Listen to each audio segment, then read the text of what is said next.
Salut les photographes! Alors, je suis en route pour aller tester un nouvel objectif et je me suis dit que ce serait l'occasion de vous parler un petit peu de comment je teste mes objectifs. Parce que je vous ai jamais vraiment expliqué en détail. Et donc, dans cette vidéo, je vais tout vous expliquer en prenant l'exemple d'un ultra grand angle, mais je vais vous donner aussi des petits exemples de comment je teste les autres types d'objectifs parce que je ne fais pas pareil avec tous les objectifs. Donc, on va raconter tout ça en marchant d'abord, en se rendant sur le lieu du test.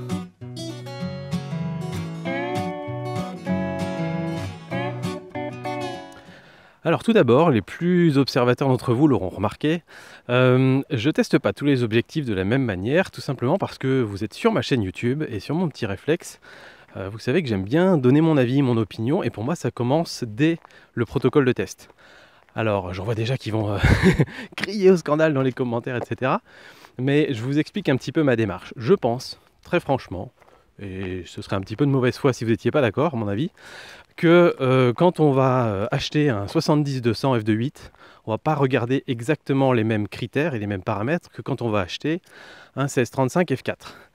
Et donc, plutôt que de vous faire des vidéos de 40 minutes de long où je teste absolument toutes les fonctionnalités, critères, qualité, défauts de chaque objectif, volontairement j'en mets de côté et volontairement j'appuie sur certains. Typiquement, tester le Sunburst d'un 70-200, à part des cas extrêmement rares ici, mais très franchement, il y a très peu de personnes qui ont fait des sunbursts avec un 70-200.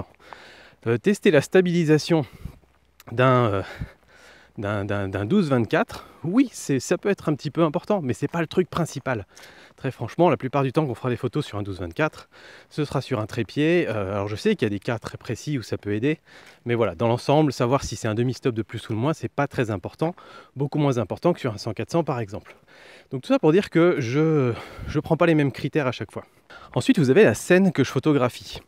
Là aussi, j'essaie de photographier. Alors je suis tout le temps un petit peu à la même scène parce que j'aime bien avoir un repère, une comparaison. C'est une scène que j'ai mis beaucoup de temps à trouver, mais une fois que je l'ai trouvée, j'ai trouvé qu'elle était vraiment parfaite parce que elle permet par exemple sur les grands angles, les ultra grands angles, d'avoir un paysage qui va très très loin. Et on sait que les optiques sont des systèmes très complexes, les objectifs. Et donc faire une photographie d'une mire qui est à 1 mètre de soi ou à 2 mètres de soi sur le mur vous donnera peut-être pas les mêmes résultats de piqué, de contraste que photographier un paysage qui va s'étendre jusqu'à 200 mètres. Ça je l'ai remarqué concrètement. Et donc pour moi, pour un photographe de paysage comme moi, c'est super important d'avoir un paysage quand on fait des tests d'objectifs de paysage. Après, pour des soucis de comparaison et aussi parce que c'est pas ma spécialité de tester des objectifs de portrait par exemple, je me mets toujours devant la même scène, mais quand je teste un objectif de portrait, je prends des tonnes de photos de portraits avec, que je vous montre pas toujours parce que c'est ma famille, mais pour vérifier et valider que oui, tiens, le piqué me paraissait bon au centre et bon sur les bords, ça se confirme en portrait, ça se confirme quand on fait une mise au point à 2 mètres et pas à 50 mètres, donc ça me va. Voilà, je fais ces tests-là de toute façon. Autre avantage de cette scène, c'est qu'elle a différents plans. Elle me permet de faire des mises au point au premier plan, d'avoir un plan très lointain, un plan moyen. Je peux aussi me retourner, faire des photos sur la petite statue qui est à côté, justement pour simuler un petit peu et voir le bokeh. Donc c'est une scène qui est très multiple, j'ai envie de dire, qui change pas vraiment au fil des saisons parce que c'est un endroit qui est pas modifié. On est en haut d'un belvédère, ça bouge pas. On ne dépend pas des véhicules, des maisons, etc. Donc c'est plutôt pas mal. Et en plus, c'est une scène où il y a quand même par endroits des arbres, des maisons et des petits points où on peut vraiment se focaliser pour regarder par exemple le piqué. Et dernier point important pour ce lieu, pour moi, c'est sa relative facilité d'accès, c'est-à-dire que c'est pas très loin de là où j'habite ou de là où je travaille. Mais c'est suffisamment, faut marcher un peu, ça grimpe un peu là vous le voyez. Et du coup, je suis relativement tout seul en général quand je tourne mes vidéos. Du coup, je suis plus tranquille pour faire mes tests. Voilà, j'arrive au spot que vous connaissez maintenant, vous l'avez tous déjà vu. Je vous le remontre quand même. Mais voilà, avec cette belle boucle du Doubs là derrière, qui est magnifique. Et juste pour vous dire, vous parler du moment. C'est-à-dire que le moment, je vais me remettre face au soleil, ce sera mieux pour vous, moins bien pour moi. Que le moment compte vachement. C'est-à-dire que je dois sélectionner des moments. Il y a un peu de vent, je vais essayer de les masquer avec mes doigts. Je dois sélectionner des moments où, en fait je vais mettre comme ça. Je dois sélectionner des moments où le ciel ne va pas varier. Parce que quand on teste un objectif, on le compare à chaque fois. Là, je vais tester un ultra grand angle, je vais prendre des photos avec cet ultra grand angle, mais aussi avec les autres, même si j'ai déjà fait des tests des autres, parce que je vais avoir des éléments de comparaison systématiquement. Et donc, je vais faire une série de photos avec un objectif, ça va peut-être me prendre 5 minutes, 10 minutes, un quart d'heure, puis une série de photos avec un autre objectif. Et il faut que je m'assure d'avoir la même luminosité, d'avoir la même exposition avec les mêmes paramètres, etc. Et donc, je dois prendre forcément des moments où on a essentiellement un grand ciel bleu ou alors un ciel vraiment parfaitement gris et homogène, parce que si j'ai des nuages qui passent devant le soleil, si j'y vais tôt le matin et que la luminosité change tous les quarts d'heure, ça marche pas. Donc en général j'y vais à midi quand la lumière est bien dure, un jour où il fait beau. Donc c'est aussi pour ça que c'est pas du tout les meilleures conditions pour faire des belles photos, mais c'est les meilleures conditions pour tester. Et voilà, c'est pour ça que je vous emmène quasi systématiquement sur cette scène quand il fait très beau. Mais parce que c'est le meilleur moyen de tester. Par contre, c'est pas forcément l'endroit où je fais les meilleures photos. J'ai fait quelques photos parfois ici, quand il y avait des conditions orageuses, etc. avec une belle lumière du soir, et c'est complètement autre chose. Allez, j'installe mon trépied, je vais le mettre là derrière, là ici contre la barrière, je vous explique pourquoi ensuite. Donc j'installe mon trépied et tout mon matos et je vous reparle de ça juste après. Et comme ça vous verrez exactement comment je fais un test d'objectif ultra grand angle. Bon alors comme je vais quitter la région, il va falloir que je me retrouve un autre spot comparable à celui-là. C'est le dernier test que je fais ici. Mais vous pouvez voir quand même avec ces explications que je vous ai données comme ce spot est vraiment parfait pour moi. Je me suis mis un peu à l'ombre parce qu'aujourd'hui il prévoit 37 degrés. Donc je vous préviens, je vais suer pour vous. J'ai déjà de la sueur qui coule sur le front. Surtout que du coup je fais 2 vidéos en une. Bon c'est marrant parce que juste quand je vous disais qu'il faisait vraiment très chaud, il y a mon téléphone qui m'a dit la caméra surchauffe, on doit couper. Donc du coup ça a coupé. Du coup j'ai déjà commencé les tests, mais je vais vous montrer. Je vais venir vous montrer un petit peu, je vais me remettre au soleil.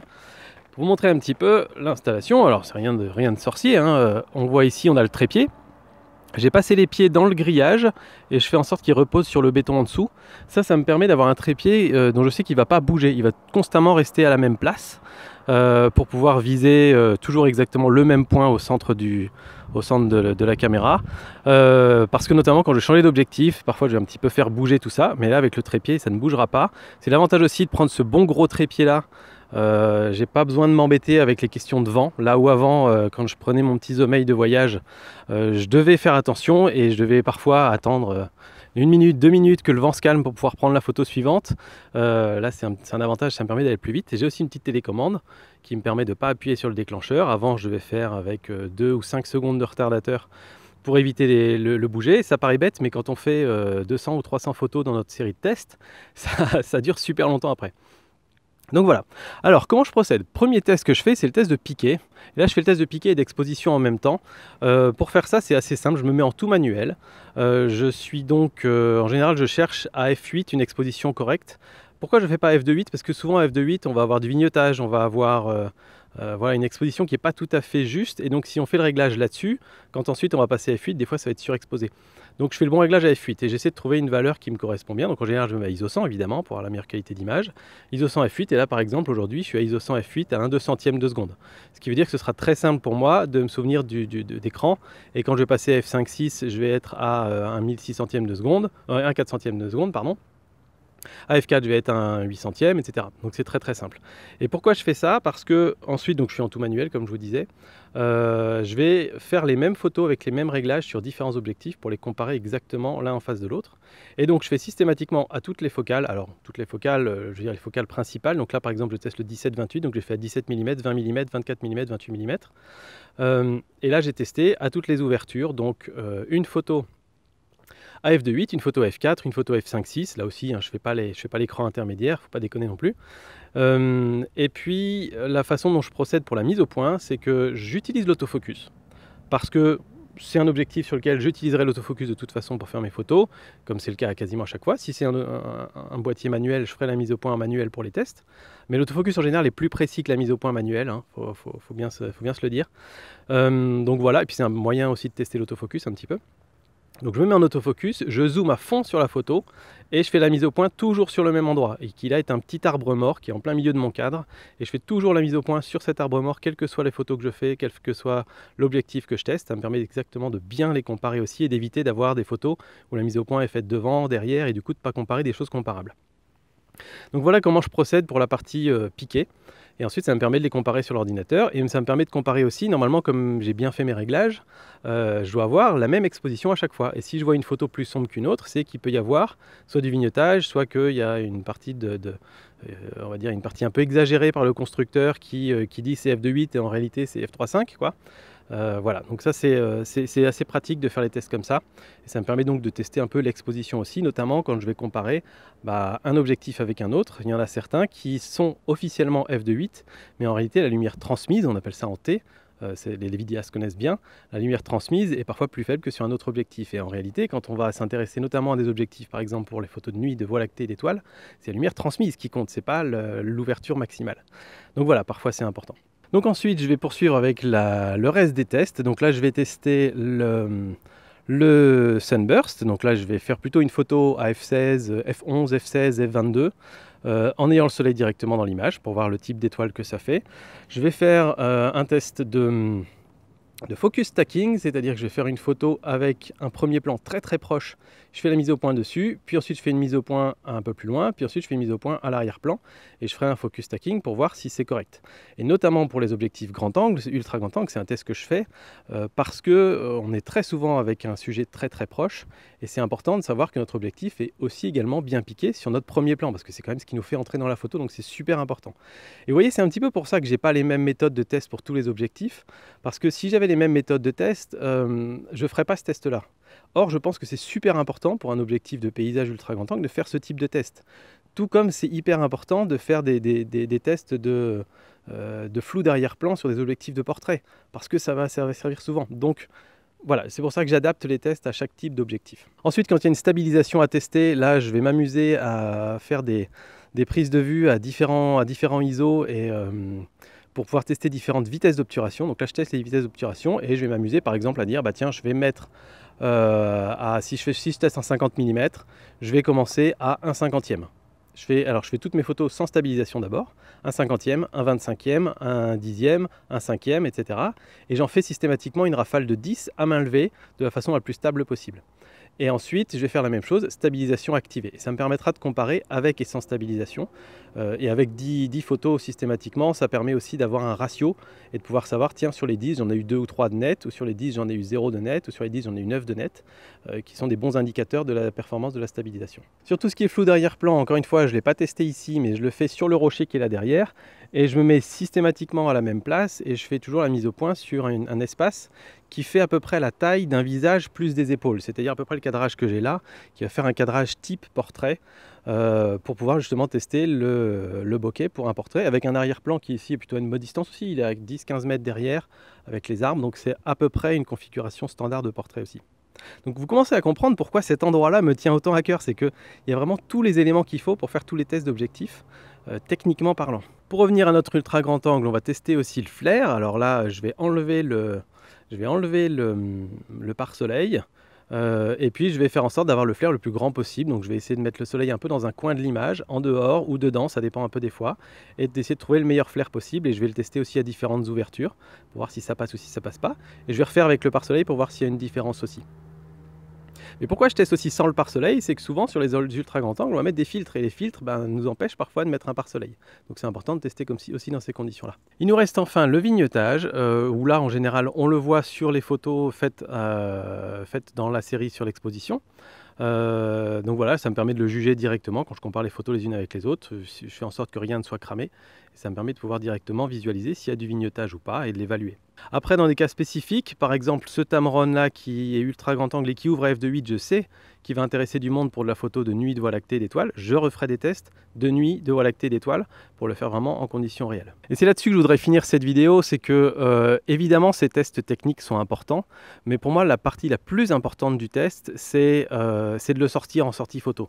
C'est d'aller faire des photos, partir 2 heures, 3 heures, une fois, 2 fois, 3 fois avec l'objectif, voir comment on évolue d'une sortie à l'autre, comment on change l'utilisation de l'objectif d'une sortie à l'autre, parce que pour moi c'est la partie la plus importante des tests. La partie technique, on peut la trouver sur internet à droite à gauche, alors souvent en anglais quand même, et je suis content de pouvoir vous faire des des bons tests complets détaillés en français quand même, parce que je sais que ça manque un peu.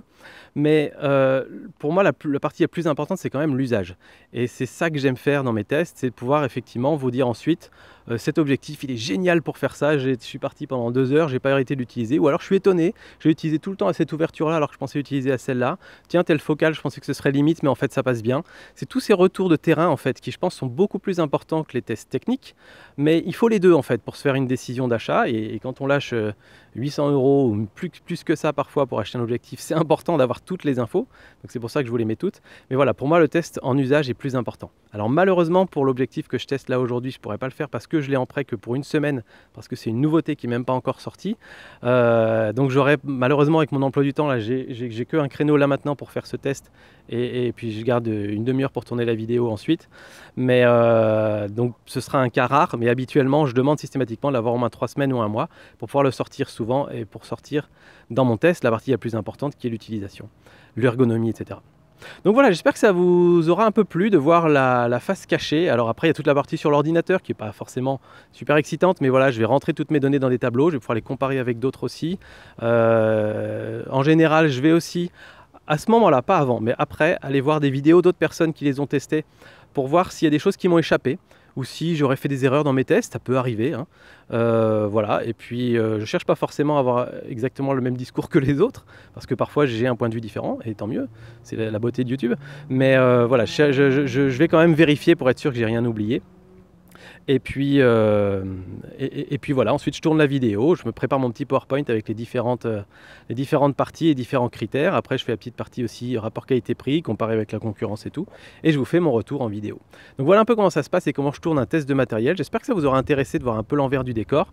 Moi je vais retourner au soleil pour me faire fondre un peu et finir mon test de cet objectif-là. Et puis je vous dis à très bientôt et je vous présenterai le nouveau spot que je trouverai pour faire mes tests de matériel quand on aura déménagé, parce que celui-là, je vais devoir lui dire bye bye. Allez, salut les photographes. Je vous mets une autre vidéo à regarder juste là si ça vous intéresse. Je suis sûr que ça vous intéressera. Ce sera probablement le test de cet objectif qui sera peut-être sorti avant cette vidéo. Donc je vous le mets à ce moment-là. Allez, à bientôt. Ciao.